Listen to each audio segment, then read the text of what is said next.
অনেকে বলে হুজুর ওর জন্য দোয়া করে আমার কি লাভ?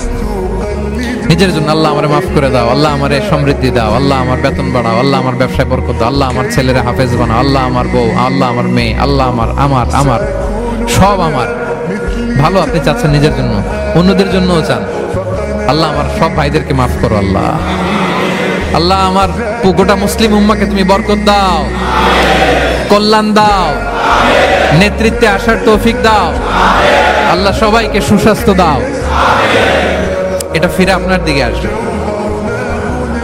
অন্যের জন্য শুভকামনা বহুগুণ বৃদ্ধি হয়ে নিজের দিকে রিটার্ন করে। বিষ্ণু সাল্লাল্লাহু এটাই বলেছেন, মা মিন আবদিন মুসলিমিন ইয়াদউ লিআখিহি বিযাহরিল গায়বি ইল্লা ক্বালা লাহুল মালাকু ওয়া লাকা বিমিসলিন।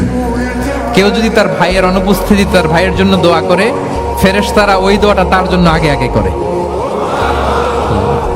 তাহলে অন্যের জন্য শুভকামনা করলে, দোয়া করলে লাভ না লস?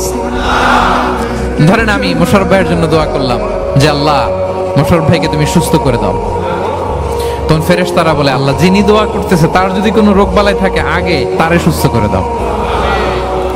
ধরেন আমি বেলায়েত ভাইয়ের জন্য দোয়া করতেছি, আল্লাহ বেলায়েত ভাইয়ের এই সমস্যা আল্লাহ তুমি দূর করে দাও, ফেরেশতারা বলবে আল্লাহ যিনি দোয়া করতেছে তার যদি এই সমস্যা থাকে আগে তারে এটা দূর করে দাও।